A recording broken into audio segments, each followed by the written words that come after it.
terme de la séance du Conseil des ministres, tenue ce mercredi 2 juillet 2025 sous la présidence de M. Patrice Talon, président de la République, les décisions dont voici la teneur ont été arrêtées. Au chapitre des mesures normatives, en point 1, création de l'Agence de développement de l'élevage des ruminants et approbation de ses statuts. Les récentes études ont montré que le taux de couverture des besoins en viande par la production nationale est estimé à 49,3%. Ce taux, bien qu'en croissance constante ces dernières années, ne suffit pas à satisfaire la demande en protéines animales.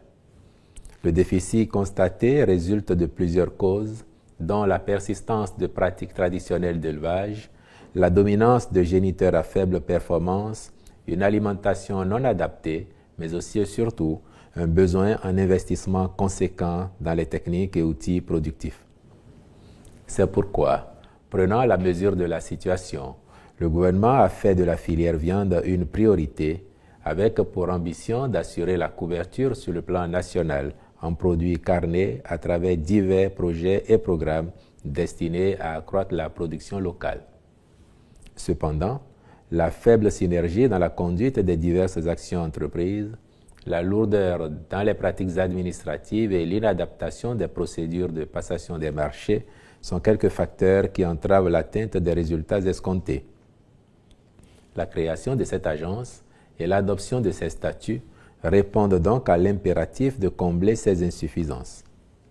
Elle a pour mission d'assurer le développement de l'élevage des ruminants, d'optimiser les ressources en améliorant l'efficacité et l'impact des interventions. Aussi, les règles administratives de gestion seront-elles simplifiées ainsi que celles relatives aux passations des marchés publics. Le ministre de l'Économie et des Finances et le ministre de l'Agriculture, de l'Élevage et de la Pêche prendront les dispositions nécessaires pour en assurer l'opérationnalisation. En point 2, transmission à l'Assemblée nationale pour examen et vote du projet de loi sur l'environnement en République du Bénin.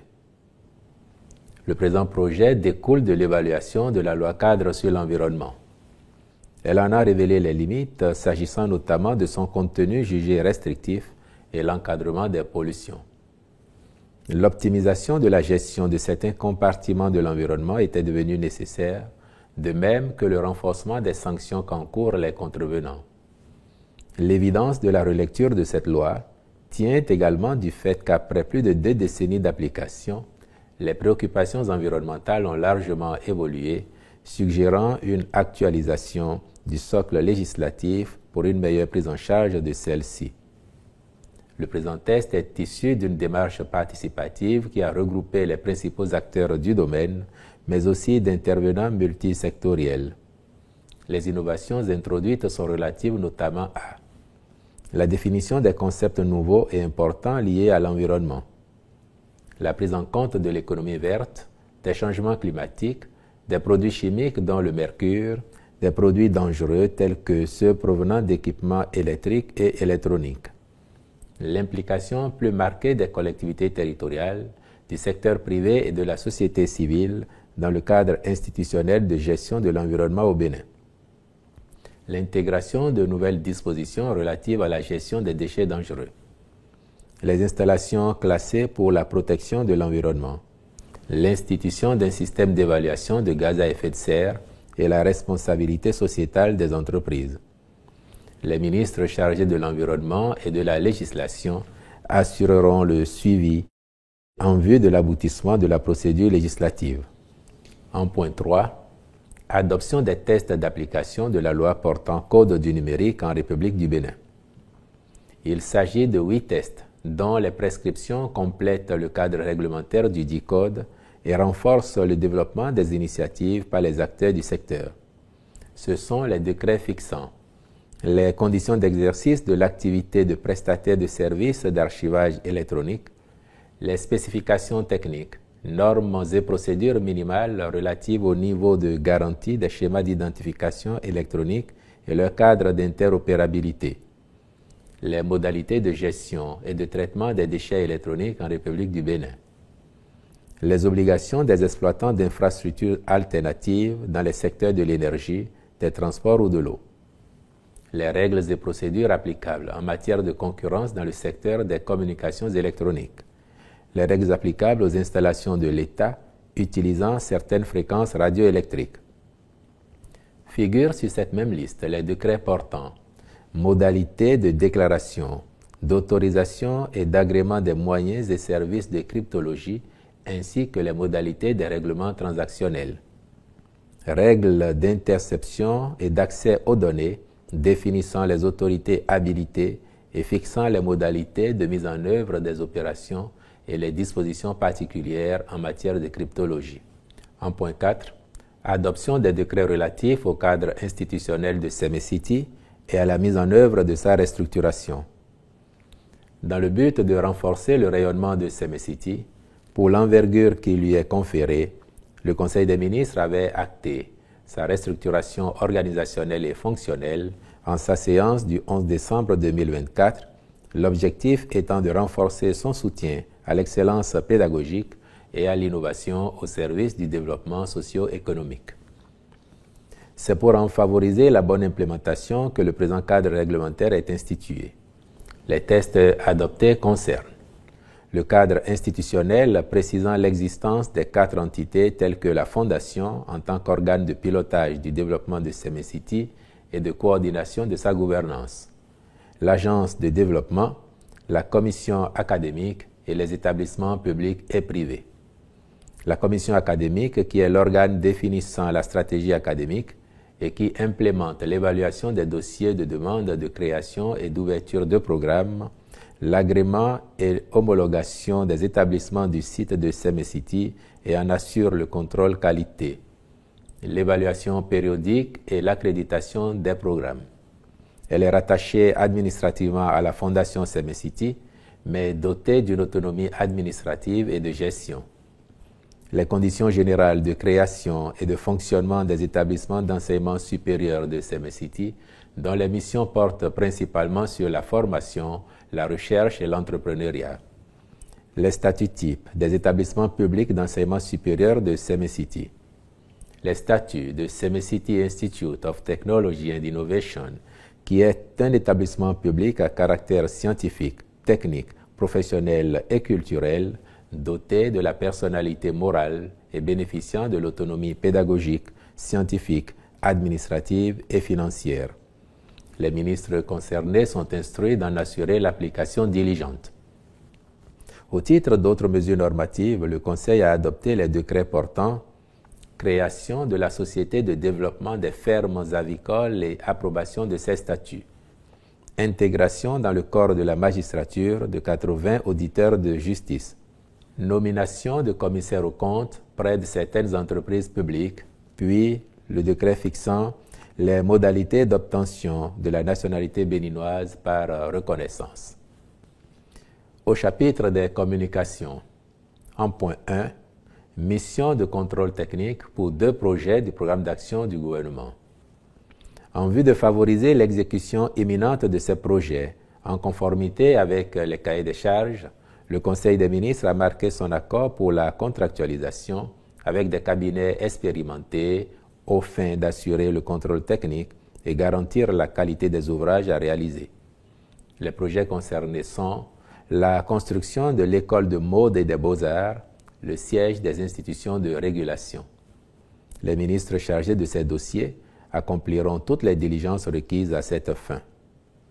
En point 2, approbation de la stratégie nationale de promotion et de développement des petites et moyennes entreprises 2025-2029. Le gouvernement avait approuvé le 28 mai 2025 la politique nationale de promotion et de développement des petites et moyennes entreprises pour la décade 2025-2034. Celle-ci a pour objectif de faciliter leur croissance dans des conditions optimales. C'est dans le but d'en faciliter la mise en œuvre que la présente stratégie a été élaborée pour la période 2025-2029. Elle vise à éliminer les obstacles actuels et à bâtir un écosystème propice à l'émergence de micro, petites et moyennes entreprises béninoises dynamiques, compétitives et résilientes. Par ailleurs, l'exécution de son plan d'action facilitera le suivi de toutes les interventions en faveur de ces catégories d'entreprises et permettra de tenir compte des mutations socio-économiques afin de mieux répondre aux nouveaux défis qu'elles rencontrent. Le ministre des Petites et Moyennes Entreprises et de la Promotion de l'Emploi prendra, en collaboration avec les autres ministres concernés, les dispositions pour la mise en œuvre efficace des grandes orientations et actions retenues à cet effet. En point 3, travaux de reconstruction du stade René Pleven. Au nombre des projets d'infrastructures sportives modernes, adaptés pour la pratique du sport, tant au niveau amateur que professionnel, en particulier chez les jeunes, figure celui de la reconstruction du stade René Pleven de Cotonou. Sont pris en compte dans ce cadre des aménagements prévus, le terrain principal de football à refaire en gazon synthétique de 45 mm de qualité FIFA Quality Pro, le terrain d'entraînement en terre, les terrains de handball, basketball, volleyball et tennis, tous avec un revêtement du sol sportif en polyuréthane. Les tribunes, clôtures et guérites, bâtiments connexes, canopées, élytrage, piscines, VRD, aménagements paysagers, châteaux d'eau et forages.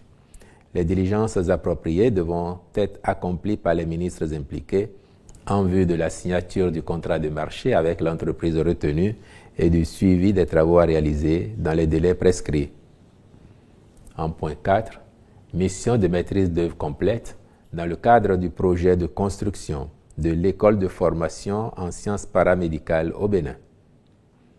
Le système de santé de notre pays, dans son ambition d'être plus performant pour une couverture sanitaire plus efficace et de qualité, a besoin, au titre des nombreux défis à relever, de ressources humaines de plusieurs compétences, dont des professionnels de santé paramédicaux. Ce sont des cadres agissant sur prescription d'un médecin afin d'accompagner, soigner, préparer, appareiller ou rééduquer les patients. Or, les deux écoles de formation dédiées sont saturées et n'arrivent pas à fournir suffisamment de personnel de ce profil pour combler le déficit des secteurs publics et privés. En effet, ces établissements ne sont en mesure ni d'absorber les demandes des candidats à la formation en sciences paramédicales de base au niveau national, ni de satisfaire les besoins en spécialisation. À cette situation s'ajoute la forte demande du marché international de l'emploi à laquelle certains de nos compatriotes s'intéressent. Il est donc impérieux de faire former des paramédicaux prioritairement orientés vers la résolution des problèmes de santé qui se posent à la population. À cet effet, il est prévu la construction d'une école de formation en sciences paramédicales adaptée au contexte béninois dans le but de mutualiser toutes les ressources humaines et infrastructurelles existantes, introduire les technologies de l'information et de la communication dans l'enseignement et l'apprentissage, mettre sur le marché des ressources humaines de qualité en adéquation avec le développement des projets médicaux et la mise en place des pôles d'excellence. Cette école sera de grande envergure et formera dans plusieurs filières paramédicales, l'objectif étant de conjuguer innovation et originalité dans les établissements de santé des 3 niveaux de la pyramide sanitaire. Le Conseil a donc marqué son accord pour que soit confiée à une entreprise expérimentée la mission de maîtrise d'œuvre complète, consistant notamment en la conduite des études de conception architecturale, des études techniques, celles d'impact environnemental et social, ainsi qu'en la surveillance et au contrôle des travaux. En point 5, mesures d'interdiction aux services techniques publics d'offrir des prestations phytosanitaires à titre onéreux. En application des tests réglementaires, les prestations phytosanitaires à titre onéreux par une entreprise ou un organisme prestataire de services ne peuvent être effectuées que par des titulaires d'un agrément professionnel délivré par le ministre chargé de l'Agriculture. Dans la pratique, il apparaît que certains services techniques de l'État, à travers nombre de leurs agents, exécutent les dites prestations au mépris de ces tests en lieu et place des opérateurs agréés. Ces agents saisissent l'occasion des activités de contrôle, d'inspection et de certification phytosanitaire des végétaux, produits végétaux et articles réglementés à l'importation et à l'exportation relevant du domaine régalien de l'État et du ressort des services pour parvenir à leurs fins. C'est ainsi qu'il procède à des activités parallèles de prestation de désinsectisation, de dératisation, de démoustication, de fumigation, de désherbage chimique, de gestion des nuisibles de culture et de stock notamment. Il n'est donc pas concevable que ces déviances se poursuivent. Aussi, le Conseil, face à ces dérapages, tient-il à rappeler que ces pratiques sont formellement prohibées. Le ministre de l'Agriculture, de l'Élevage et de la Pêche est instruit de veiller au respect strict de cette interdiction et de prendre les sanctions adéquates à l'encontre de tout contrevenant. Au chapitre des rencontres et manifestations internationales, il a été autorisé la participation du ministère des Affaires sociales et de la microfinance aux réunions statutaires et autres rencontres à l'extérieur relevant de son secteur au titre de l'année 2025, ainsi que l'organisation à Cotonou du 10 au 11 juillet 2025 de la première conférence de haut niveau sur le financement de la santé au Bénin. Je vous remercie.